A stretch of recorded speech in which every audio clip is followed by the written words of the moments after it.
ไปดูประกาศของกรมอุตุนิยมวิทยากันหน่อยจะได้เตือนกันนะครับคุณผู้ชมครับกรมอุตุครับพยากรณ์อากาศ24ชั่วโมงข้างหน้าระบุว่าความกดอากาศต่ำเนื่องจากความร้อนปกคลุมประเทศไทยตอนบนครับทำให้ไทยตอนนี้มีอากาศร้อนถึงร้อนจัดกับมีฟ้าหลัวในตอนกลางวันนะครับไทยตอนบนเราครับยังคงมีพายุฝนฟ้าคะนองมีลมกระโชกแรงและมีลูกเห็บตกเกิดขึ้นได้ในบางพื้นที่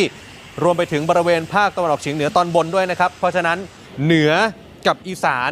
ยังเตือนเหมือนเดิมนะฝนฟ้าคะนองและลูกเห็บตกนะฮะส่วนกรุงเทพใครอยู่กรุงเทพและปริมณฑลกลับมาทำงานกันแล้ว